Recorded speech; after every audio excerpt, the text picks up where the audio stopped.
Assalamualaikum warahmatullahi wabarakatuh. Perkenalkan, nama saya Safira Maulani Putri, NIM 4320066. Di sini saya akan mempresentasikan materi yang terkait UTS pengantar ilmu dakwah. Jadi saya akan menjelaskan materi dari materi kedua sampai materi ketujuh. Jadi materi pertama ini saya akan menjelaskan konsep dakwah. Jadi dakwah itu sendiri berasal dari bahasa Arab, yakni dakwah atau ajakan, yaitu kegiatan yang bersifat menyeru, mengajak, dan memanggil orang untuk beriman dan taat kepada Allah sesuai dengan garis akidah, syariat, akhlak, dan akhlak Islam. Perkembangan dakwah di sini adalah dilakukan terlebih dahulu oleh Rasulullah SAW selama 23 tahun. Awal dakwah ini Rasulullah menyeru kepada bangsa Arab pada Islam. Pada 23 tahun kerasulan Nabi Muhammad SAW, 13 tahun diantaranya beliau menyeru kepada masyarakat pada daerah Mekah, yaitu daerah kelahiran beliau sendiri. Sedangkan 10 tahun sisanya beliau berdakwah di Madinah. Perkembangan dakwah yang terjadi di era sekarang ini berkaitan dengan perkembangan teknologi. Dengan adanya perkembangan teknologi di era ini, maka bertambah sulit juga dakwah itu untuk disebarkan. Jadi di sini tuh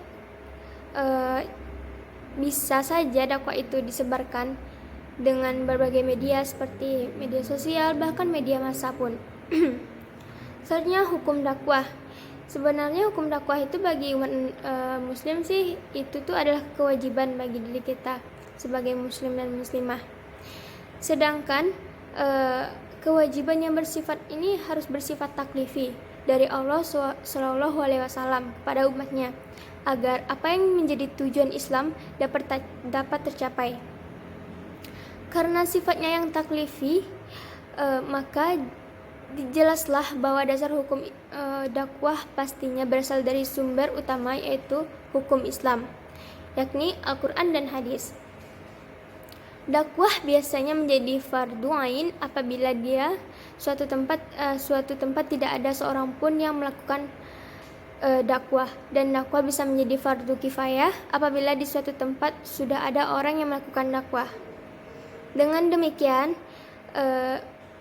ketika dai masih sedikit, sementara tingkat kemungkaran sangat tinggi dan kebodohan merajalela, dakwah menjadi wajib dan bagi setiap individu sesuai dengan kemampuannya. Di sini istilah dakwah atau amir, yakni pemimpin yang diangkat di suatu tempat. Bayan, majelis peperangan untuk menerangkan maksud dari tujuan usaha tabligh. Bayan, hidayah adalah bayan untuk menerangkan usul fikih tabligh di jalan Allah Subhanahu wa taala. Selanjutnya adalah bayan wafsi, bayan untuk mereka yang pulang dari keluar di jalan Allah Subhanahu wa taala. Dan nuzuk, orang yang telah lama mengikuti usaha tabligh serta mempunyai kepahaman di bidang tersebut. Dan selanjutnya kita ke materi yang kedua, yaitu sejarah dakwah.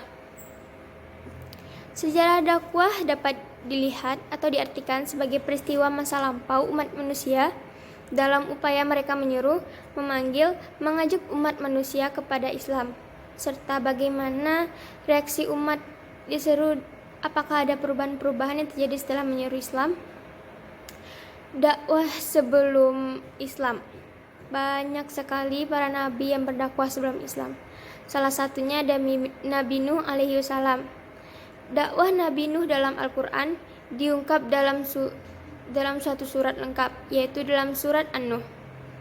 Dalam surat tersebut dikisahkan kepada kita tentang sebagaimana dari metode dakwah, prioritas dakwah, dan kesabaran beliau berhikmat untuk kaumnya dalam waktu yang lama. Prioritas dakwah beliau adalah meluruskan akidah umat.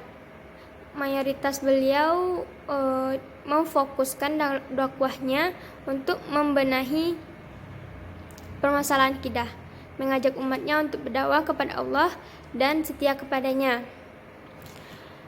Allah memerintahkan kepada kita untuk yakni pada pokok-pokok dakwah Nabi Muhammad pada periode Makkah dan Madinah. Pada periode dakwah di Madinah, Rasulullah melakukan dakwah di Mekah, yaitu pokok-pokoknya itu adalah akidah, yaitu yang mana Rasulullah SAW diutus Allah untuk menyampaikan ajaran tauhid, yakni hanya menjadikan Allah Subhanahu wa taala satu-satunya Tuhan yang patut untuk disembah. Dan Nabi Muhammad di Mekah menyeru agar meninggalkan perbuatan menyembah berhala.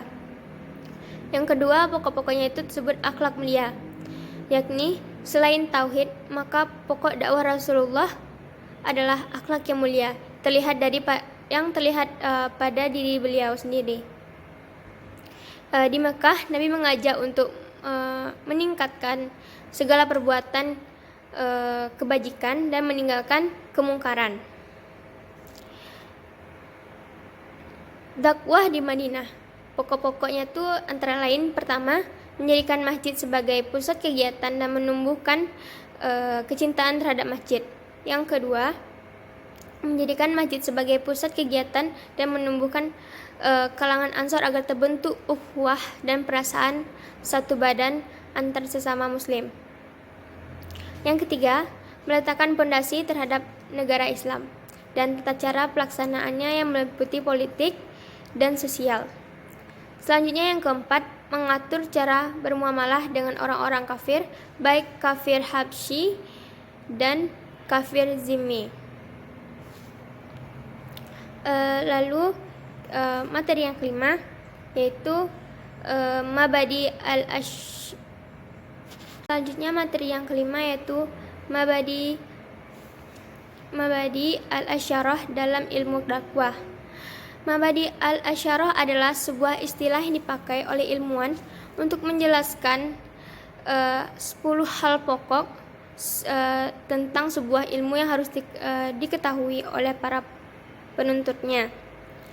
Hal pokok tersebut adalah pertama, batasan atau al-haddu.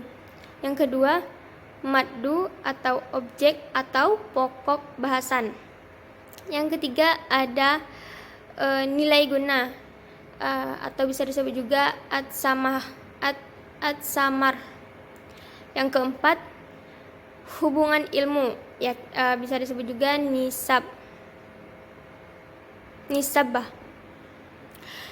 Terus yang kelima adalah fard atau keutamaan. Selanjutnya yang keenam adalah peletak dasar atau wadhal. Yang ketujuh ada isim atau nama. Yang kedelapan ada istimad atau sumber atau asas ilmu. Yang kesembilan tuh ada hukum mempelajari yang baik dan yang buruk. Yang ke-10 tuh ada masal atau masalah-masalah. Selanjutnya materi yang ke-6 adalah manhaj ad-dakwah serta pembagian-pembagiannya.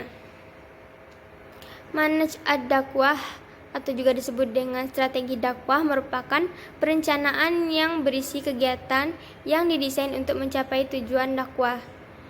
Jadi pembagian manhaj ad-dakwah itu yang pertama yaitu strategi sentimental atau al-manhaj al-ahif adalah dakwah yang memfokuskan aspek hati dan menggerakkan perasaan batin mitra dakwah. Yang kedua tuh strategi rasional atau al-manhaj al-aqil, yaitu dakwah yang berupa metode yang memfokuskan pada aspek akal pikiran. Jadi di sini tuh dia mempunyai dua pokok strategi dakwah. Di sini tuh ada karakteristik tujuan dari strategi dakwah yang bersifat sesuai atau suitable. Maksudnya tuh adalah selaras dengan visi dan misinya. Kedua, dimensi waktu atau measure time. Maksudnya tujuan dakwah itu harus konkret. Lalu yang ketiga adalah bersifat layak atau fleksibel. Maksudnya dakwah hendaknya berupa tujuan tekad yang bisa diwujudkan. Lalu yang keempat, harus lebih tanggap terhadap perubahan situasi dan kondisi pada saat sekarang.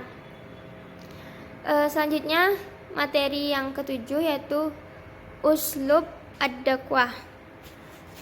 Uslub ad-dakwah bisa disebut juga dengan metode dakwah adalah berasal dari bahasa Yunani, yakni metode yang berarti jalan, sedangkan istilah metode dakwah adalah segala cara menegakkan syariat Islam untuk mencapai tujuan dakwah yang telah ditentukan untuk terciptanya kehidupan baik di dunia maupun di akhirat dengan menjalankan syariat Islam secara murni dan konkret serta konsekuen. Terdapat macam-macam uslub dakwah, yakni pertama uslub hikmah, di mana kata hikmah disebut dalam Al-Quran sebanyak 20 kali. Metode hikmah merupakan kemampuan dai dalam menjelaskan doktrin-doktrin Islam serta realitas yang ada dengan argumentasi logis dan bahasa yang komunikatif. Yang kedua, mu'idzah hasanah. Maksudnya itu yaitu metode yang menggunakan nasihat yang baik. Selanjutnya adalah mujadah, adalah metode yang mendakwahi manusia melalui diskusi dan dialog. Di sini itu bisa disebut dengan metode debat secara baik berdasarkan etika dan mekanisme diskusi.